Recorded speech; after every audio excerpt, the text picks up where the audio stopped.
Buongiorno e benvenuti. Bonjour, bienvenue à cette rencontre à l'occasion du 40e meeting pour l'amitié entre les peuples.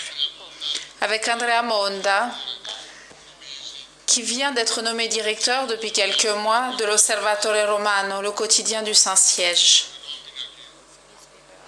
Une nomination, il nous le racontera, qui a été une grande surprise. Parce qu'Andrea est un critique littéraire, enseignant à l'école, diplômé en droit et sciences religieuses. Et je suppose que si on lui avait dit qu'à un moment donné de sa vie, il prendrait cette direction, il aurait pensé que l'on rêvait. Mais depuis l'année dernière, il dirige ce qu'on appelle habituellement le quotidien, le journal du pape. Donc nous avons tenu à l'inviter au meeting. Ce meeting qui a un titre important qui nous introduit immédiatement à la rencontre avec lui. Ton nom est né de ce que tu fixais. Nous pourrions appliquer à son histoire ce vers du poème de Karol Wojtyła. Parce qu'en quelque sorte, son nom, au cours de ces 8 mois de direction du journal, a, je l'imagine, perçu énormément l'influence de celui qu'il regardait. Et en ce cas précis, celui qu'il regarde, c'est le pape François. Et donc je voudrais immédiatement te demander comment ta vie a changé à partir de ce 21 décembre 2018, date à laquelle tu as pris les rênes de l'Osservatore Romano. Merci. Merci Alberto. On entend peut-être dans ma voix que je suis un peu émue encore maintenant, même 8 mois après, parce qu'on m'a souvent posé ces questions. Pour le dire très brièvement, si on m'appelle monsieur le directeur, j'ai encore du mal à comprendre à qui on parle. Parce qu'effectivement, je ne m'y attendais absolument pas. Je suis venue très souvent ici. Peut-être certaines personnes dans le public m'ont déjà entendu ici au meeting pour parler dans les années passées. Cela fait presque 20 ans, je pense, que je viens.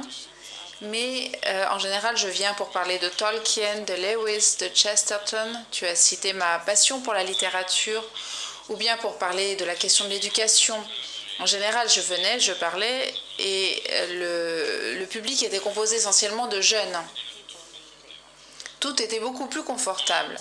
Mais je sens toute votre sympathie et ça me détend un peu et il faut que je comprenne maintenant que quelque chose a changé. Alors tu me dis qu'est-ce qui a changé? Mais pratiquement tout. Même si mon langage, bien entendu, continue encore à utiliser les images et les catégories de l'homme ancien parce que on ne change pas du tout au tout.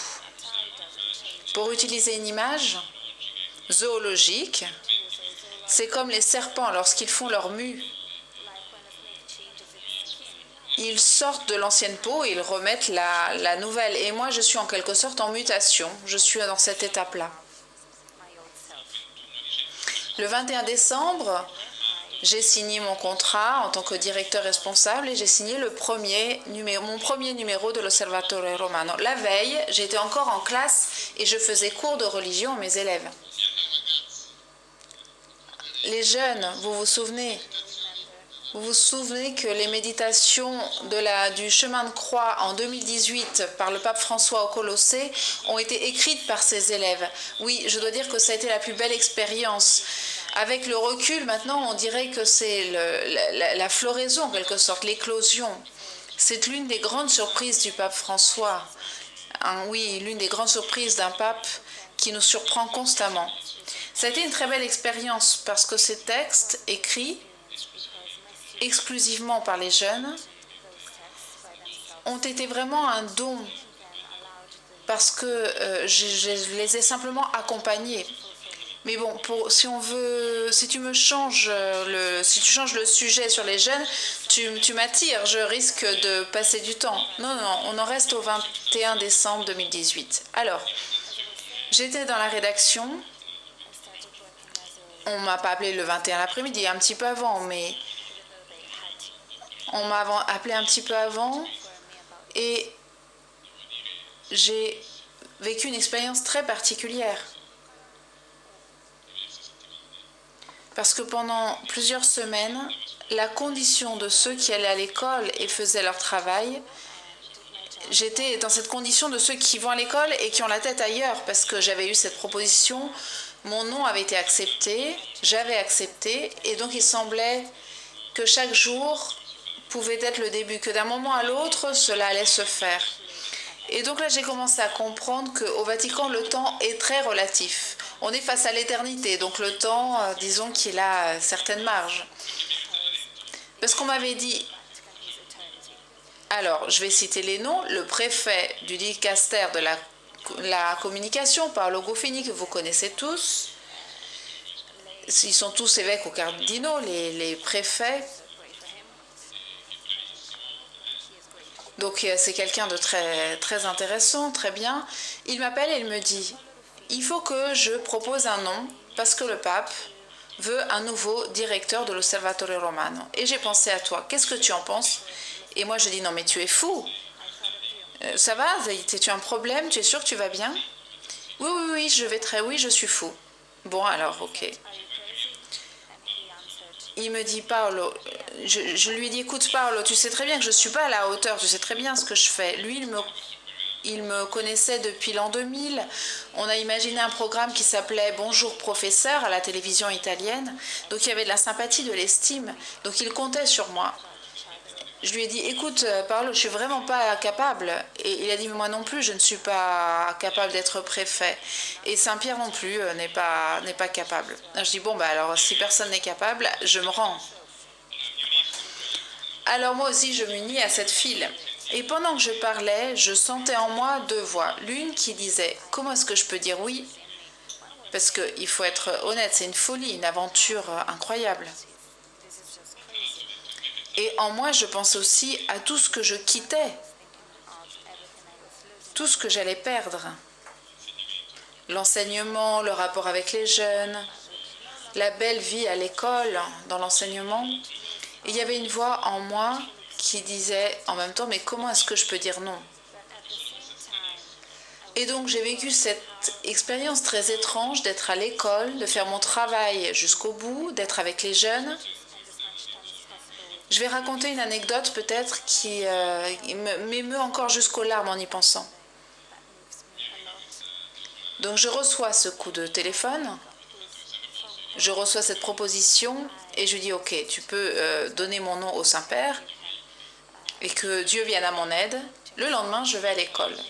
Je fais cours, je termine mon cours de religion dans la première au lycée. Et puis à la fin arrive un jeune petit, un jeune qui sortait tout juste du collège et il me dit, moi je m'appelle Filippo. Et je dis bonjour Filippo. Moi je fais partie des élèves qui ne font pas religion, mais après votre cours j'ai décidé de faire religion.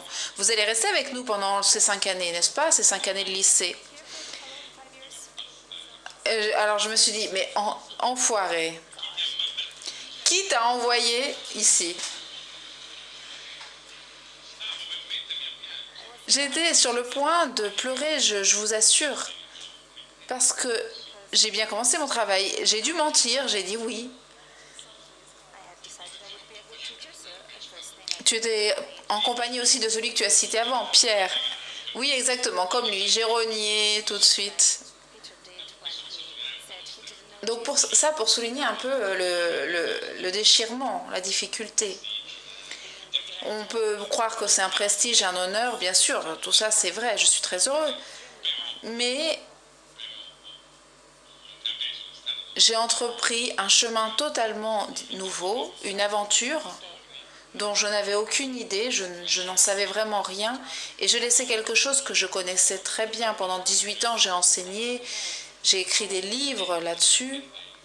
C'est tellement intense que je sens vraiment le déchirement. Mais bon, qu'est-ce que je dois dire? Mais si tu veux, on peut parler de ce qui s'est passé à partir de ce moment-là. On a intitulé le dialogue avec toi un point de vue sur l'Église et sur le monde. Et moi, je voudrais inverser les termes et partir du monde. Parce que la caractéristique de l'Osservatore Romano, à la différence de tous les journaux qu'on publie en Italie, c'est que ce n'est pas un quotidien national italien, c'est un quotidien mondial. C'est-à-dire que si on le feuillette, on trouve tout. C'est un réceptacle de tout ce qui se passe. Et toi, avec ta rédaction, vous allez chercher ça partout. Donc ça, c'est bien entendu un point de vue absolument privilégié. Dans ces quelques mois de direction, fort de ton expérience passée, au cours de ces mois, quelle perception as-tu eue de l'homme, du monde contemporain, des défis les plus urgents, qui ne sont pas les défis de tel ou tel pays, de tel ou tel continent, mais qui sont des défis mondiaux? Oui, tu as raison. Quand tous les matins, vers 8h moins le quart, moins 10,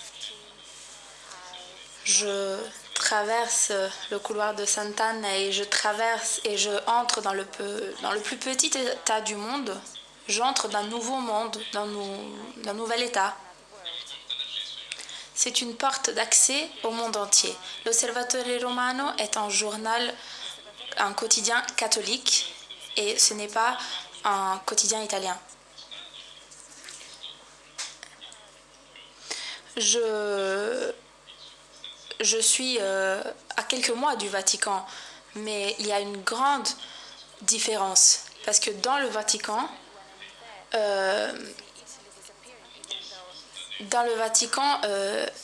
il y a une grande différence parce que c'est un état où je peux ne pas parler, sauf s'il y a une crise de gouvernement qui te pousse à faire un éditorial à propos de cela.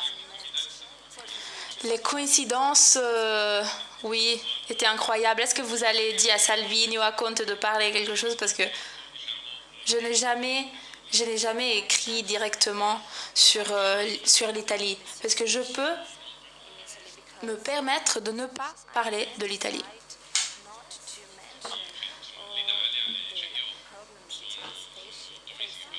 Ça fait 8 mois que je parle du Venezuela, du Yémen, à la une. Donc il faut avoir étudié très bien la géographie, que généralement l'Italie on n'étudie plus. C'est intéressant parce que mon regard, et on parlait de cela dans le titre, mon regard forcément a dû s'élargir, devenir un regard à 360 degrés. Je ne sais pas comment le définir, mais j'ai dû élargir mon regard. J'ai le privilège de ne pas devoir absolument parler de l'Italie, comme tous mes collègues doivent le faire, donc ils doivent parler des politiciens italiens. C'est un grand privilège parce que ça me relaxe beaucoup. Mais je reconnais aussi ma grande responsabilité du rôle que l'on m'a confié. Pour revenir à la première question, est-ce que ta vie a changé? Oui, totalement. Parfois, je ne dors pas la nuit, surtout les premiers temps. Parce que vous comprenez, ce quotidien est appelé le quotidien du pape. Et c'est essentiellement ça. Un mot que j'ai écrit, imaginez comment j'ai fait pour écrire cet éditorial sur la crise politique. Chaque syllabe que j'écris peut être reconduite à la pensée et à la volonté du Saint-Père. C'est pour ça que j'ai décidé de renommer l'Osservatore Romano, l'observateur romain, comme l'Osservato Romano, l'observé romain. J'ai une petite quantité de lecteurs, il n'y en a pas beaucoup, mais ils sont les plus qualifiés du monde. Si j'étais snob, et je prie tous les jours pour ne pas le devenir jamais, je pourrais être fière de moi. Le Saint-Père le lit tous les jours, lit mon journal tous les jours, très attentivement. J'étais vraiment impressionnée par la manière dans laquelle il lit ce quotidien. Le Saint-Père, tous les cardinaux, tous les évêques, tous les nonces apostoliques, tous les ambassadeurs, les chefs d'État, les institutions, l'élite et la communication. Donc, il ne s'agit pas de grands chiffres, mais vous comprenez l'envergure. Un titre mauvais devient quelque chose de terrible. Je suis observée donc. Je reçois très souvent des messages de cardinaux qui, pendant la journée, lisent le quotidien plusieurs fois. J'ai compris que la vertu fondamentale que je dois avoir est la prudence. Et ce n'est pas banal. Pour répondre à ta question, tu m'as fait une grande question. Qu'est-ce qui se passe dans le monde? De quoi le monde a-t-il besoin? Je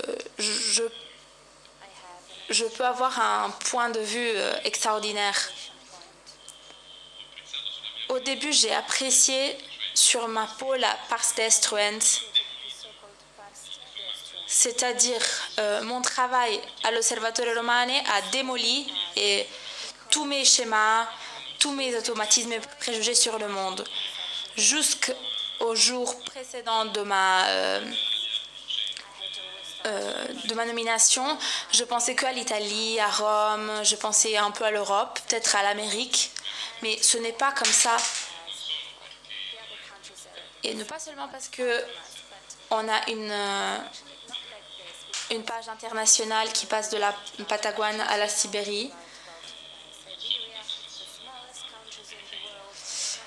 Dans tous les pays du monde, parce que le pape est passionné des périphéries, mais aussi parce que l'Observatoire romain a toujours été comme ça. Mais non pas seulement à cause de cette page internationale, mais aussi parce qu'au Vatican, il y a beaucoup de personnes qui viennent de tous les coins du monde, tous les jours. Je rencontre des nonces apostoliques, des évêques, des cardinaux, des personnes simples qui viennent visiter le Vatican. Et cela me force à changer mes catégories. Je dis quelque chose de très simple. Je ne pense pas que c'est l'humanité qui existe.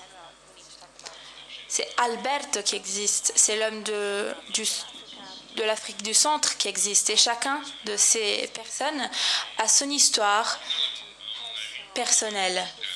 Notre quotidien a un rythme très bizarre. On est un quotidien de l'après-midi.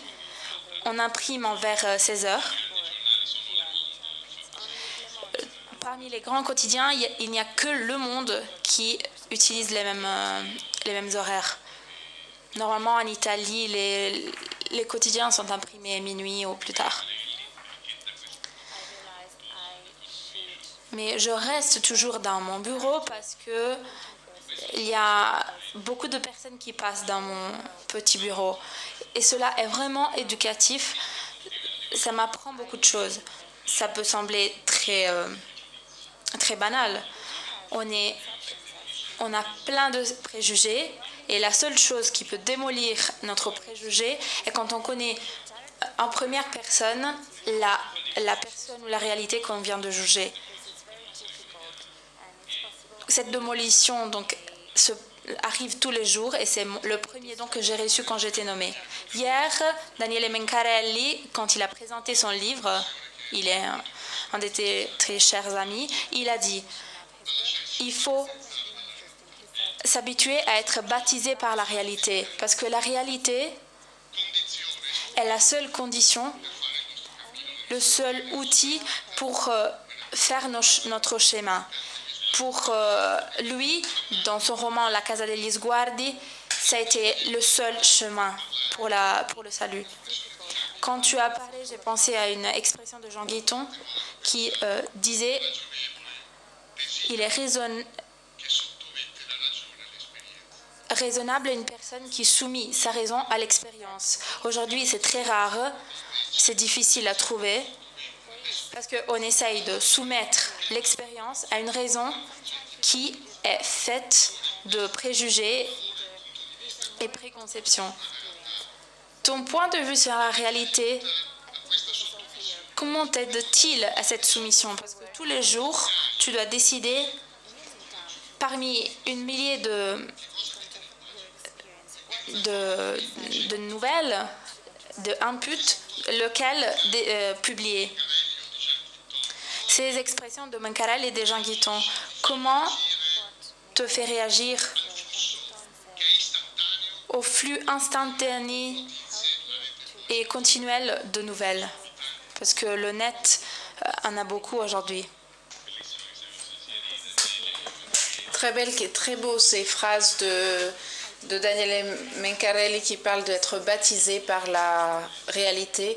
Et puis cette phrase de Jean Guiton qui dit qu'il faut soumettre la raison à l'expérience.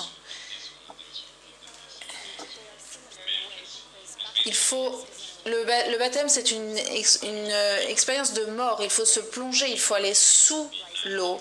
Et on réémerge, renaît, vivant. Et c'est l'expérience qui, à mon avis, assure à la vie un taux de dramaticité absolue, mais également d'authenticité. Tant que l'on ne vit pas ainsi, on ne vit pas vraiment. Et cela, je l'expérimente. Du reste, j'ouvre et je ferme la parenthèse, Daniele Mencarelli, cet auteur est un collaborateur de l'Osservatore Romano. J'ai fait remis au goût du jour une page qui n'existait plus et qu'on appelle les chroniques romaines dans l'Osservatore Romano. Avant moi, il y avait Jean-Marie, il y avait le père Agnès et il y en avait, le directeur précédent avait enlevé cette chronique et moi j'ai mis ces chroniques romaines que j'ai confiées à des personnes du calibre de Daniele Mencarelli, des poètes, etc., qui ont ce regard. Daniele Mencarelli est l'auteur d'un livre qui a été présenté hier, La Maison des Regards. Donc ces personnes savent très bien lire ce qui arrive dans cette ville incroyable qu'est Rome. Donc l'Osservatore Romano a un regard sur Rome. Et ceux qui ont ce regard sur Rome doivent l'exprimer. Daniele Mencarelli en cela est extraordinaire. Donc moi je dois me soumettre à la réalité qui arrive sur mon bureau, sur mon plan de travail, comme dans tous les autres journaux, de manière écrasante. C'est impossible de gérer parce que nous vivons dans une époque, dans ce point de vue, qui est inédite.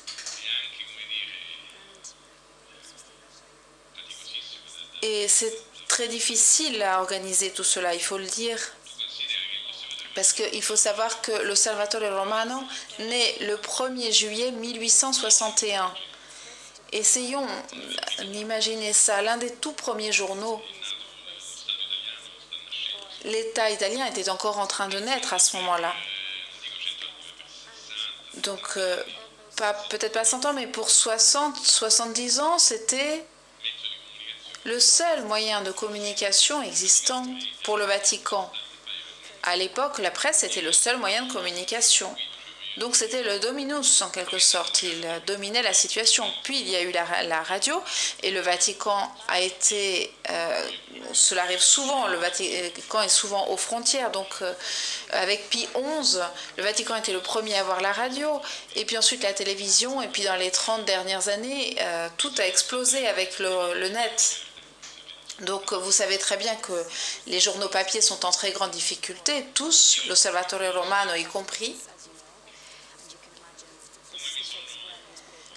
Comment est-ce que je me suis organisée? Au fond, quels critères, quelles priorités, en regardant le monde, comment le rendre au lecteur de l'Osservatore Romano? C'est un journal très particulier. Paul VI lui-même utilise cet adjectif de journal singulier. Au moment du centenaire de l'Osservatore Romano, en 1961, il y a un article splendide de Montini, qui n'était pas encore Paul VI, qui était archevêque de Milan, et qui parle de ce quotidien très singulier. Et il a tout à fait raison. J'aimerais beaucoup doubler au moins le tirage. Que se passe-t-il? C'est un journal étrange parce qu'il y a 8 pages. Parfois, quand le pape, on pourrait dire, s'étend un peu, on peut passer à 12, parce que nous raconte ce que fabrique le pape en quelque sorte. Donc nous dépendons de lui. Et il en fait beaucoup, hein. Et il faut le suivre. Donc parfois on arrive à 12 pages. Bref, on en reparlera après. Donc nous avons ces 8 pages divisées en 4 secteurs. Le secteur Vatican, la rubrique Vatican, la rubrique internationale, avec des pages extraordinaires. Je dis extraordinaires parce qu'objectivement, depuis que je suis arrivée, j'ai rencontré de très nombreux directeurs italiens et étrangers. Et ils me disent tous, et je ne crois pas qu'ils soient tous hypocrites, ils me semblent sincères, ils me disent qu'ils envient ce souffle international. Ensuite, la culture et la 4e rubrique est la partie religieuse, c'est-à-dire tout ce qui concerne le monde des religions. C'est une page qui est aussi internationale, mais qui n'est pas politique, chronique. Donc il y a déjà une sélection, un filtre. Et moi, j'ai conservé cette structure. J'ai introduit des nouveautés, peut-être que nous en parlerons. J'ai déjà évoqué les chroniques romaines. Mais je pense que l'Osservatore Romano doit offrir une clé d'interprétation du monde et de l'époque que nous vivons, ainsi que du pontificat dans lequel nous nous trouvons. Et il lit le monde, il lit le pontificat en les reliant et en offrant au lecteur des clés d'interprétation. L'une des plus belles satisfactions que j'ai eues pendant ces 8 mois, depuis le mois de décembre, c'est surtout que j'ai fait des vidéos, donc vous pourrez le revoir. Les satisfactions privées, je ne vous les raconte pas. Je vais vous parler uniquement des satisfactions publiques. Donc il s'agit du voyage de retour, le vol de retour depuis la Roumanie. Le pape a fait quelque chose que vous avez peut-être tous vu parce que c'est très amusant. Et il a dit, moi je lis un journal de parti. Et il a demandé à tous les journalistes, vous le lisez, le Salvatore Romano? Il faut que vous le lisiez. Parce qu'il offre des clés d'interprétation.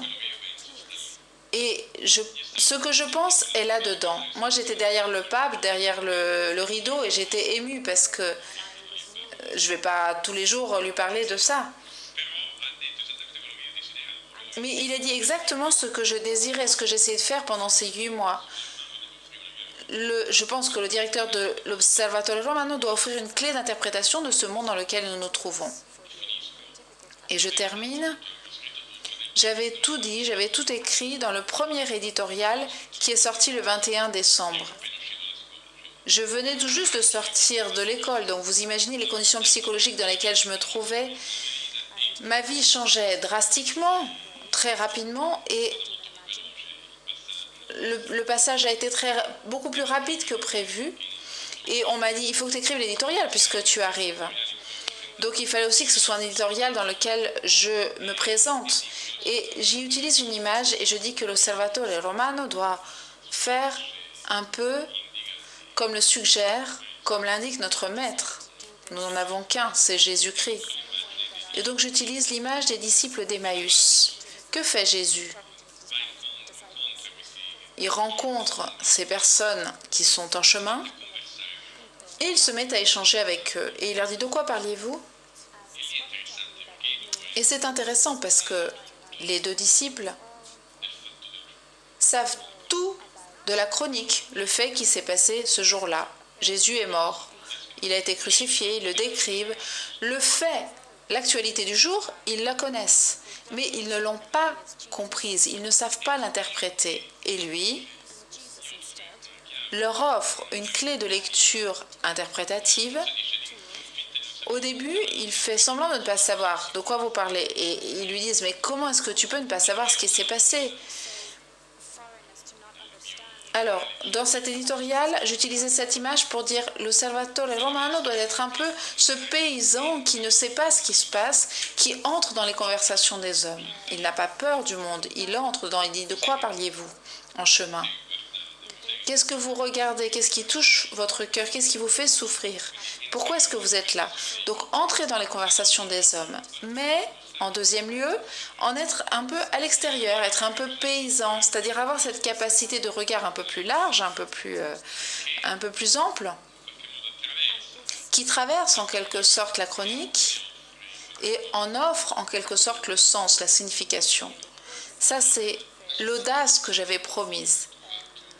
Alors, il faut que tu répondes à la question que je t'ai posée. Comment tu vois l'homme et le monde contemporain? Je te donne une petite aide que je tire de l'Osservatore Romano. Depuis quelques mois, tu effectues un parcours, tu as fait une dizaine d'interviews avec des personnalités les plus variées, du monde ecclésial, culturel, social, politique. Et cela m'a surpris parce que l'une des questions récurrentes, l'une des considérations sur lesquelles tu provoques les personnes, c'est ce thème double de l'égarement et de la peur.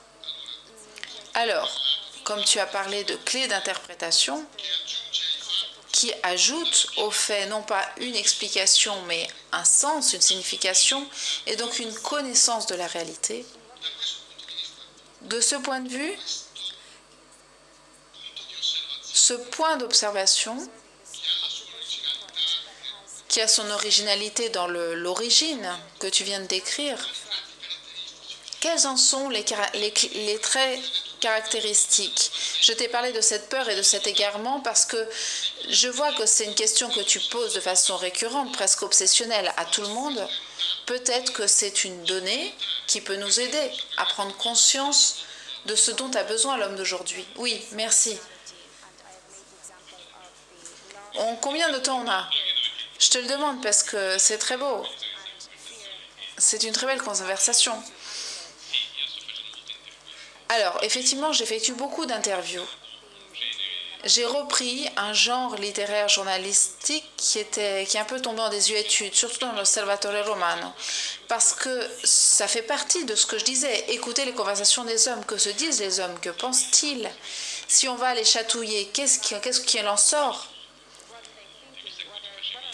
Et ce à quoi tu faisais référence, c'est une série d'interviews qui, depuis le mois de mai, sur la situation italienne, qui ensuite, ça s'est un peu accéléré. Il ne vous le dit pas, mais ça va être un livre dans quelques temps. Et je vais avoir un pourcentage sur la vente. Nous le présenterons ici au prochain meeting.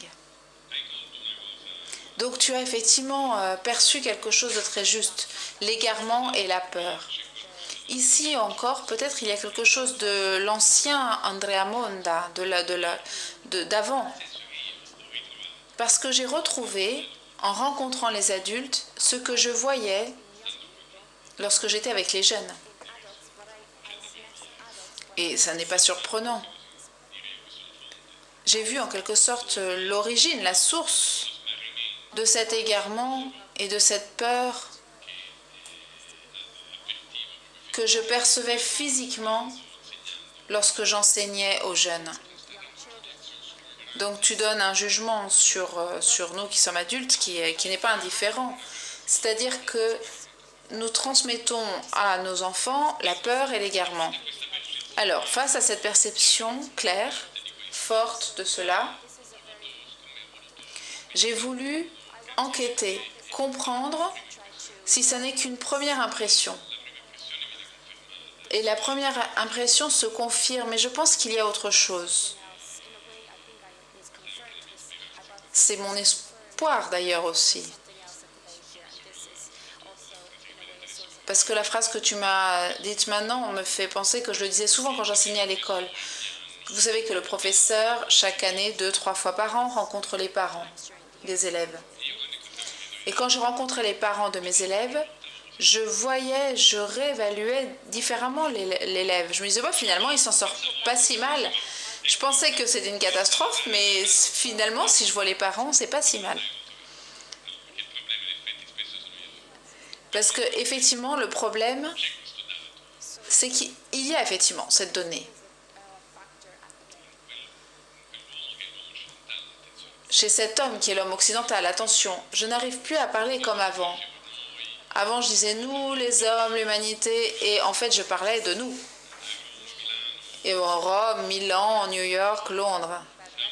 Mais heureusement, bref, nous sommes un tout petit fragment de l'humanité.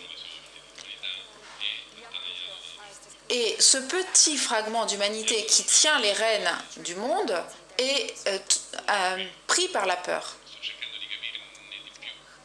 Donc j'essaie de comprendre plus parce que la peur a un effet terrible. L'effet est qu'elle ne nous fait plus rien comprendre. Mais à mon avis, la peur révèle quelque chose de plus. À mon avis, elle est liée au désir, à cette sensation. J'ai cette sensation. La peur révèle l'égarement face à une blessure qui naît du fait que ton désir ne trouve pas de correspondance, ne trouve pas son objet. Alors, la peur, je suis arrivée à cette conclusion, que la peur est toujours secondaire en réalité. Parce que nous avons peur. Qui n'a pas peur? Mais nous avons toujours peur de perdre quelque chose. Donc il y a quelque chose qui vient avant. Quand j'enseignais la religion, je montrais les 5 premières minutes de ce film magnifique, imparfait mais magnifique, qui est Inside Out, un film de la société Pixar. Vice versa en français. Un film où c'est le film où on décrit les émotions, toutes les émotions, la tristesse, la colère, etc. Et il y a une idée théologique extraordinaire. Il faut voir les films des Pixar parce qu'ils sont très intéressants. Et donc, ce film commence avec la joie. La première chose est la joie. Et au bout de 20 secondes, arrive la tristesse. Et à mon avis, ça c'est fondamental. La tristesse, comme la rage, la peur, naissent parce qu'il y a cette sensation d'avoir perdu la joie originelle. Mais à l'origine, il y a la joie, qui est d'ailleurs ce qu'on raconte dans la Bible. Et Dieu vit que tout était bon. Et toute l'histoire de l'homme, c'est que nous avons perdu ce contact, que parfois nous récupérons, nous retrouvons même fugacement avec la joie. Donc nous essayons d'interroger, d'interviewer, de faire raconter les histoires des hommes, parce que je vois dans l'homme occidental un grand égarement, une grande peur, qui se transforme même parfois, et c'est encore pire, en rancœur, en ressentiment. Mais je veux aller explorer le sentiment, ce qu'il y a avant le ressentiment, et comprendre qu'il est peut-être lié à notre désir d'une joie vraie. Ça me touche ce que tu dis parce que je veux te demander si, grâce à ton expérience, tu as quelques idées à propos de la chose suivante. Le pape François a la capacité très intéressante de lire entre les lignes, au-delà de l'apparence. Et le thème du désir, c'est quelque chose qu'il a vu et qui pense être au centre de toutes les blessures, de tous les niveaux dans le monde. Ça me surprend parce que c'est l'un des caractéristiques que l'on peut aussi identifier dans quelques figures contemporaines qui ne sont pas croyantes, qui sont presque agnostiques ou athées. Je pense par exemple Houellebecq, dans des lettres avec Bernard de Rilvy, il dit « Pendant toute ma vie, j'ai été persécuté par le désir d'être aimé. »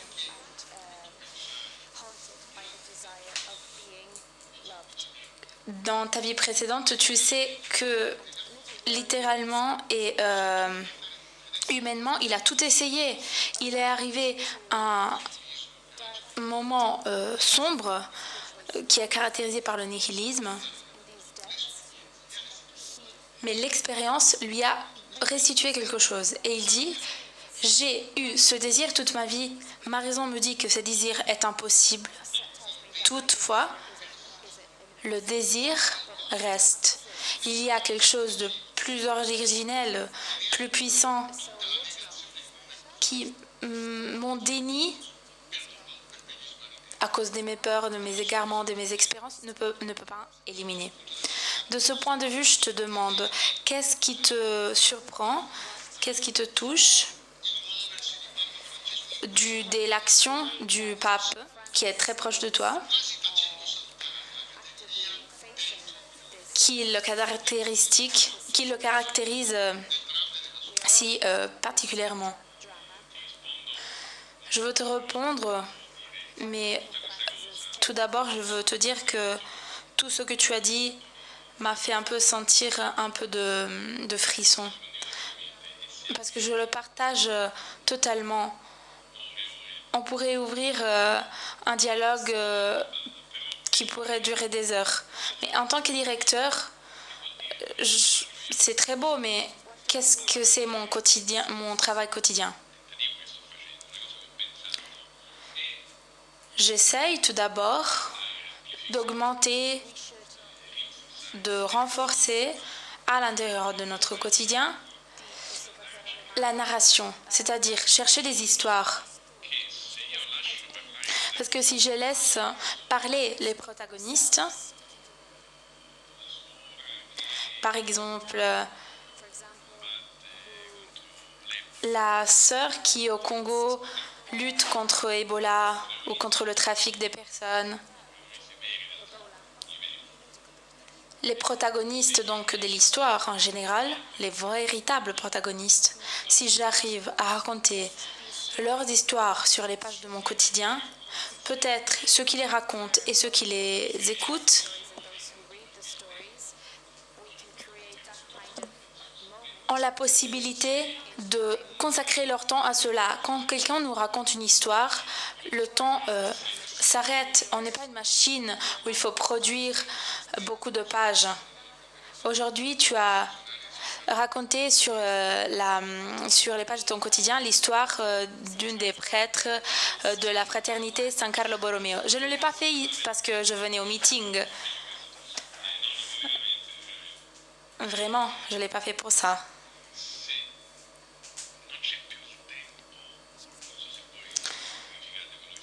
Je ne sais pas si vous pensez comme moi, mais pensez par exemple à votre famille.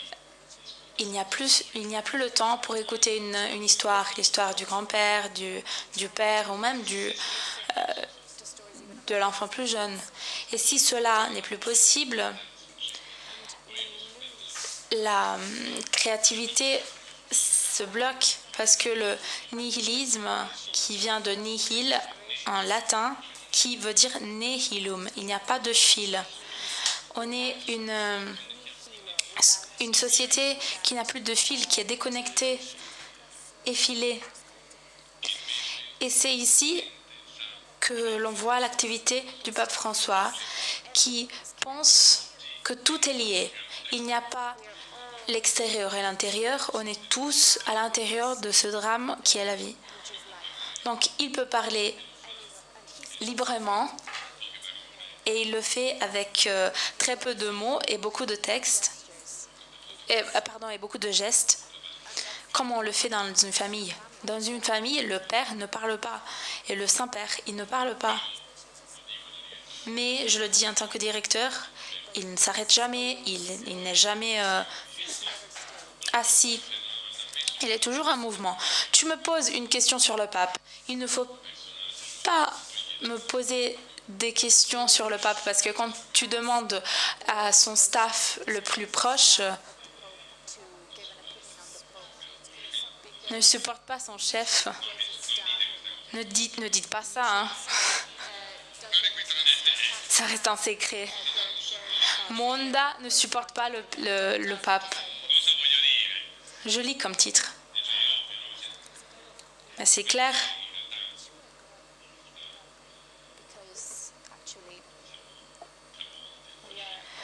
On est fasciné, on est impliqué dans sa vie, C'était extraordinaire de le voir en action, mais ce n'est pas facile de tenir son rythme. Je vais faire un autre exemple. Je ne peux pas le dire, mais je le fais quand même. Ça est déjà arrivé plusieurs fois et je pense que ça va encore arriver. L'équipe de la communication Vaticane reçoit très souvent les textes que les papes ira prononcer. Donc on les reçoit peut-être un jour avant. J'avais reçu un texte très beau que le pape allait prononcer le jour suivant. Je le lis, magnifique. Je me laisse inspirer et j'écris un éditorial formidable. Attends, ce éditorial devait sortir à la fin du discours du pape. Le pape arrive dans ces lieux, il prend son texte et dit « J'avais préparé un texte, mais je ne le lis plus. » Mais tu ne peux pas faire ça. Et il commence à parler librement et il ne dit rien de ce qu'il avait écrit. Donc mon éditorial, je l'ai pris. J'ai dû le jeter en pleurant avec un brin de ressentiment. La réalité nous dépasse toujours. La grandeur de l'homme, dans ce cas du directeur, est de ne pas rester têtu pour publier son éditorial, mais de s'abandonner à ce fait. Tu as cité Menkarel et Guiton, et je cite Chesterton qui dit « L'homme saint est un homme qui élargit son esprit. Mais l'homme logique, rationnel, essaye de mettre toute la réalité dans sa tête, dans son esprit, et son esprit explose. Donc le fou n'est pas... C'est lui qui a perdu la raison, mais c'est quelqu'un qui a tout perdu, sauf la raison. Si tu ne restes que avec la raison, tu deviens fou. C'est pour ça que les personnes qui deviennent fous, c'est les personnes qui jouent aux échecs, les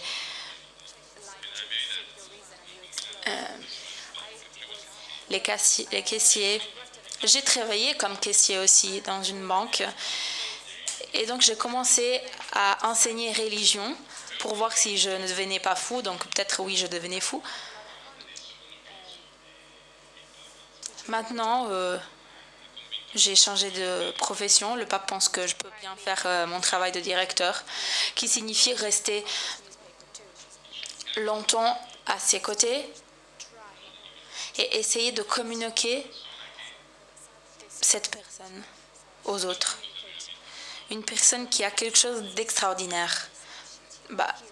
Déjà, il a 82 ans. Quand je le rencontre dans les voyages, on se demande comment il fait parce que j'ai 30 ans moins que lui, je n'arrive pas à garder son rythme.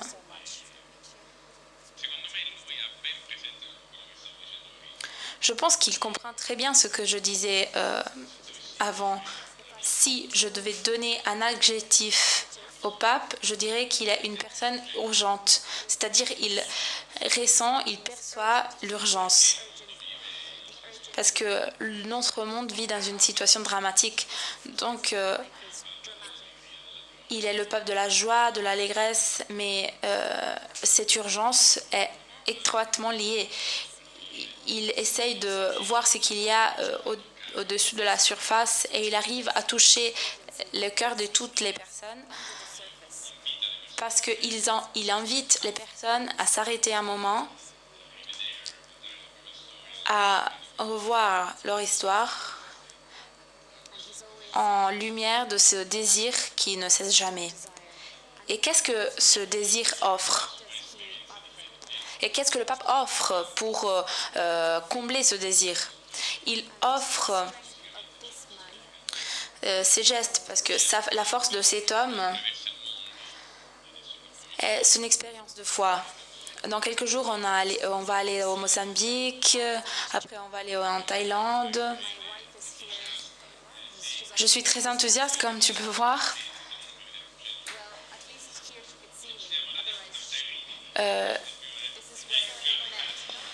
On s'est donné rendez-vous ici à Rimini, mais sinon on ne se voit jamais.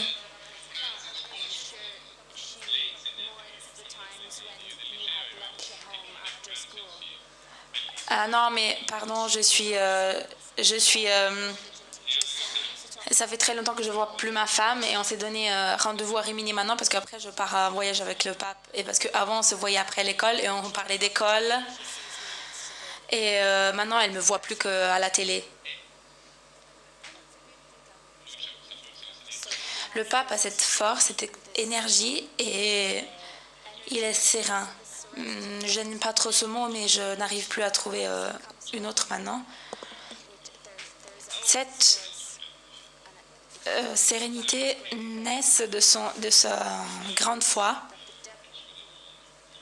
Il sait que le diable est le prince du monde, mais il sait qu'il y a le Seigneur de l'histoire et cette histoire a déjà un vainqueur. Donc il est capable de s'abandonner, de se confier et donc il peut passer dans toute situation parce que le monde est très fort avec lui. Je vous parle aussi des expériences concrètes que j'ai eues avec lui, c'est surtout les voyages. Pendant les voyages, c'est ces moments où je découvre un peu le pape. Au niveau de communication, les voyages sont très intenses. Et donc, normalement, au voyage, on reçoit tous les attaques, des scandales. Vraiment, beaucoup de choses. Moi, je propose de répondre, de faire quelque chose. Il me regarde et il me dit « Détends-toi ». Dieu existe et tu n'es pas Dieu. Dieu existe et tu n'es pas Dieu. Tu peux te détendre. Tu comprends pourquoi?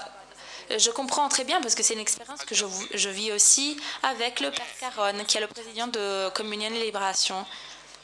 Je suis un peu anxieux parfois. Et le Père Giussani me disait « Tu es très concerné ». Il avait inventé un mot en italien pour dire cela. Et il m'a dit un jour « Détends-toi ».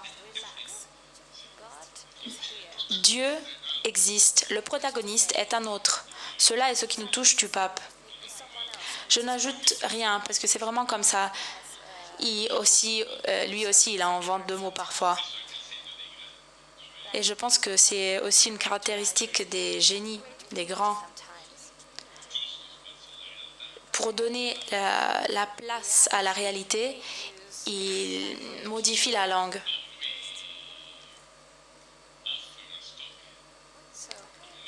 Le pape offre l'histoire, pas seulement son histoire, mais il est la chaîne de cette histoire, c'est l'histoire de Jésus. Il n'utilise presque jamais le mot Christ, mais il préfère Jésus, c'est-à-dire l'histoire, le personnage historique dans le monde. Et il offre cette histoire à tout le monde parce qu'il sait que cette histoire touche. Je vais te poser une question impertinente. On parle du pape, tout le reste est secondaire. Attention. Ce dernier jour du directeur de l'Osservatore Romano, je vais être licenciée, je vais recommencer à être professeur. Voilà ma question impertinente, parce qu'elle nous considère, nous les chrétiens, surtout pas le monde extérieur. Cette prééminence, cette importance donnée à l'expérience et à l'esprit qui fait ce qu'il veut, est-ce que ce n'est pas peut-être aussi l'une des raisons pour lesquelles le pape François est mal supporté dans un contexte où bien souvent nous avons tendance à assurer la possibilité du christianisme aujourd'hui à travers des règles, des interdictions, des structures, des organisations. Alors lui, au contraire, son témoignage, bien sûr tout ça c'est juste, mais ça ne suffit pas à répondre à cette insistance du désir, à cette urgence de vie que chacun a en lui. Au-delà des problèmes réductivement politiques à travers lesquels on a tendance à lire le pontificat, est-ce que ce n'est pas peut-être justement cela, cette insistance sur l'incarnation, sur le facteur historique sans lequel le christianisme et l'Église ne sont que des mots? Oui. C'est très beau de discuter avec Alberto parce qu'il fait la question et à l'intérieur, il y a déjà la réponse. On peut l'applaudir. Je suis tellement d'accord. Je ne pouvais pas te le faire dire à toi. C'est comme ce jeu, tu me dis rien, tu me dis oui ou non, alors... Oui, c'est vrai, je suis... L'Osservatore Romano, depuis des mois, ne fait que des interviews, je pourrais dire, c'est eux qui l'ont dit. Le directeur a compris Au bout de quelques jours, j'ai compris très vite que c'était pas le directeur qui pouvait faire tout ce qu'il voulait. Alors je me suis dit, qu'est-ce que je fais? Puisque nous sommes à ce niveau de récit d'histoire, pendant que tu parlais, j'ai eu deux questions à l'esprit qui peuvent peut-être être utiles pour dire ce que tu dis. Et la littérature en cela est une grande amie. Deux romans auxquels je tiens particulièrement. L'un, c'est Le Seigneur des Anneaux de Tolkien, et l'autre, c'est Les Fiancés d'Alessandro Manzoni. Ce sont deux lectures du pape Bergoglio.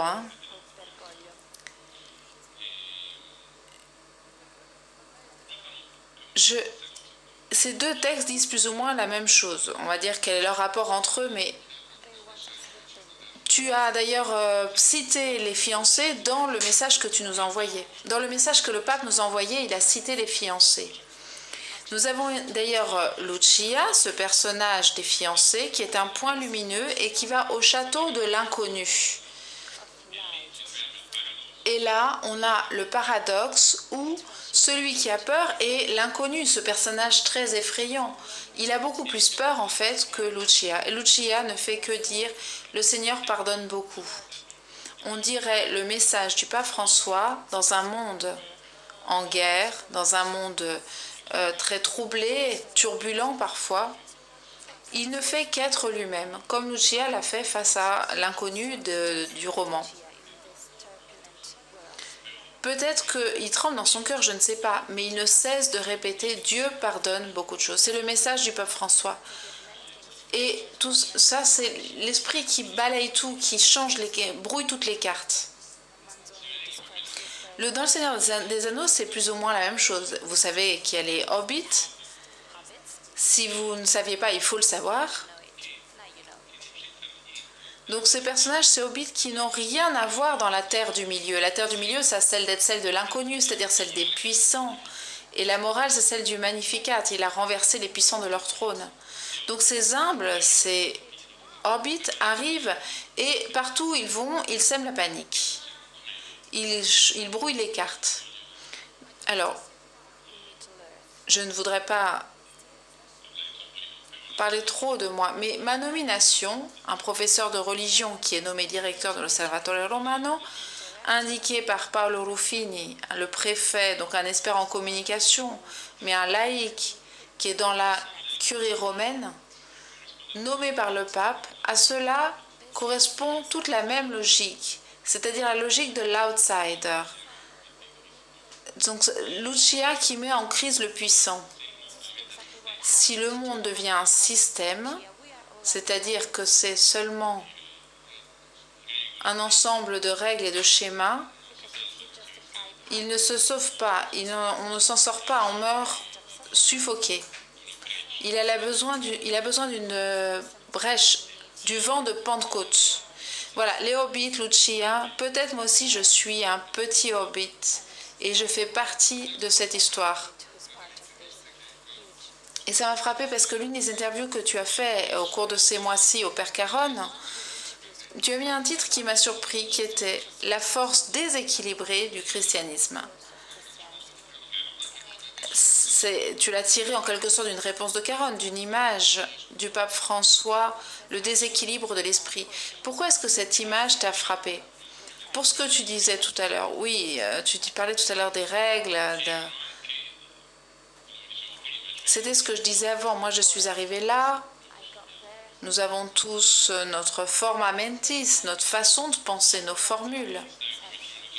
Et déjà, en passant quelques jours à l'Osservatore Romano, ça m'a complètement mis à terre ma construction du monde, ma vision du monde. Si l'on pense que le christianisme est une formule qui rééquilibre le monde, on n'a pas bien compris ce qu'est le christianisme. C'était l'évangile de dimanche. Comme j'aimerais que le feu soit déjà allumé sur la terre, je suis venue apporter le feu.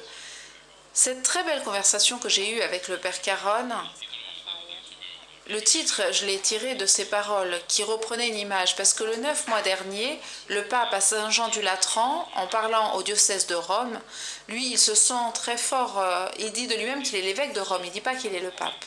Il a dit qu'il faut maintenir le déséquilibre.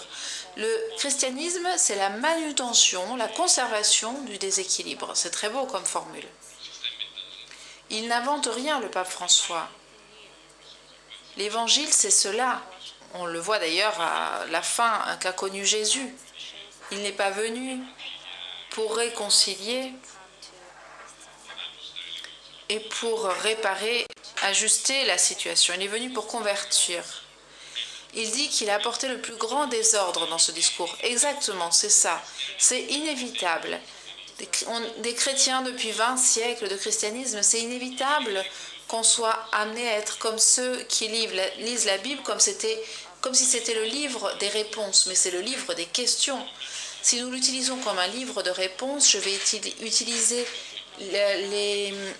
l'image de Fraye, qui est un Hollandais et qui parle du grand code de la littérature. Et il dit, nous les chrétiens, souvent, nous avons tendance à faire avec la Bible ce qu'ont fait les Philistins à Samson. On lui coupe les cheveux, c'est-à-dire on lui coupe sa force. Mais les Philistins, ils ne savaient pas que les cheveux petit à petit repoussent. Donc la Bible prend sa revanche. La parole de Dieu, l'Évangile, l'Église, quand elle est la voix de la parole de Jésus, prend sa revanche.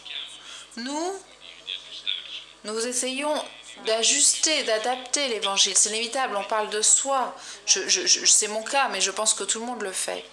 Le pape a cette grande capacité qui naît de sa grande liberté intérieure d'être parfaitement, simplement, le canal de ce vent qui ne lui appartient pas, mais qui arrive d'en haut.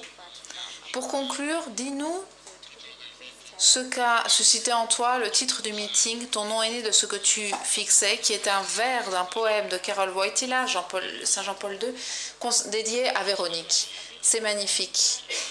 Notre nom, qui techniquement nous est donné au début de notre vie, c'est peut-être en fait une acquisition ultime.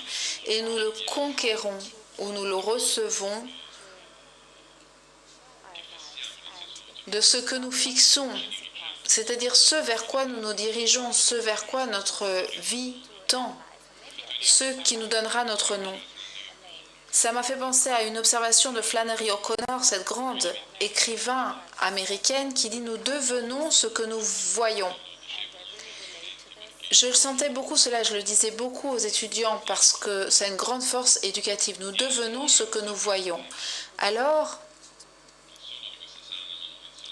il s'agit non seulement de maintenir de façon saine ce déséquilibre, mais il faut aussi savoir ce que nous regardons, ce que nous fixons. Fixer, par exemple, ce terme est magnifique. Fixer, c'est un terme magnifique qui nous dérange un peu, parce que nous ne fixons plus rien. Pensez à toute la dimension contemplative de la vie, qui est une dimension où fixer est fondamental. Nous ne fixons plus rien parce que nous courons, nous sommes toujours pressés. À la rigueur, nous avons les yeux fixés sur notre téléphone, mais ça ne se satisfait pas cela. Donc il faudra avoir la capacité, je pense, je cite à nouveau Flannery O'Connor parce qu'elle parle du to star, rester à fixer quelque chose. Et elle dit l'artiste, mais vous pouvez penser que ça vaut pour tout homme, doit avoir la capacité de rester, regarder les choses, a little bit of stupidity, avec un tout petit grain, un brin de stupidité, si vous voulez. Parce que cette stupidité, cet entêtement, c'est la capacité d'être stupéfait, de se laisser surprendre. Et je pense que nous avons perdu cela. Nous sommes très sérieux, nous sommes très respectables, nous pensons que nous avons beaucoup de choses à faire et nous n'avons pas le temps de rester à fixer quoi que ce soit ou qui que ce soit. Et non, il faut avoir un peu le courage de sembler stupide et en cela, les hobbits sont merveilleux. Tu vois, je finis toujours par parler du peu de choses que je connais. Je te remercie. Je crois que l'aspect le plus intéressant d'aujourd'hui, c'est la rencontre telle qu'il s'est développé dans un dialogue libre avec une personne qui, comme tu l'as dit, doit peser même les virgules. Mais la sincérité avec laquelle tu t'es présenté, tu t'es exposé, ne peut être que le fruit d'une estime et d'une amitié. Donc j'avais pensé à 2 phrases, mais on ne s'était pas mis d'accord. Mais ta dernière réponse les rend encore plus pertinentes. Je pense qu'après les avoir lus, c'est un souhait qu'on nous fait pour votre travail. Tu n'as pas plutôt pensé à dire quelque chose à propos de l'abonnement au Osservatore Romano? Je vous dis une autre chose. L'Osservatore Romano, même si je dois vendre un peu plus, mais est totalement gratuit en ligne. Donc je dis au Saint-Père. Mais alors, ce n'est pas de la stratégie, ça.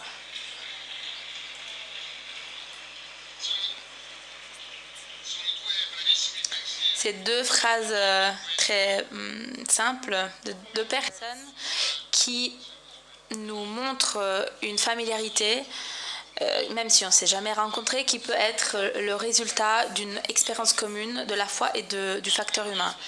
La première est la suivante. C'est des phrases adressées aux journalistes. Le but spécifique, la mission pour un journaliste doit être celle d'ouvrir entre un mot et l'autre, ou dans les syllabes du même mot, ouvrir le plus possible un espace, comme quand on regarde, on ouvre la fenêtre. Un espace pour du vrai air, pour un vrai sens. Créer l'espace qui puisse rendre plus connaissable et acceptable le véritable sens. Le journaliste crée des espaces pour enregistrer le présent de façon plus vraie. La deuxième. Des fruits, on peut reconnaître la vérité des énonciations. S'ils suscitent de la polémique, s'ils promeuvent la division, s'ils introduisent de la rassignation ou s'ils nous guident envers une réflexion consciente et mûre, un dialogue constructif, à une belle opérosité, la meilleure antidote contre les fausses nouvelles ne sont pas des stratégies, les règles, mais les personnes. Écoutez bien ça. Personnes qui, libres de l'avidité, sont prêtes à l'écoute et à travers l'effort d'un dialogue sincère, laissent émerger la vérité. Des personnes qui sont attraites par le bien et deviennent responsables dans leur utilisation du langage. La première était du père Giussani et la deuxième du pape François. C'est donc cela le souhait que nous te donnons, parce qu'on veut voir cette sensibilité qui est tellement rare mais nécessaire aujourd'hui. Merci de tout mon cœur, je ne veux rien ajouter. La dernière chose que je vous dis, je vous demande donc la patience de m'écouter. Est-ce que je peux citer une phrase la plus répétée par le pape François? Priez pour moi.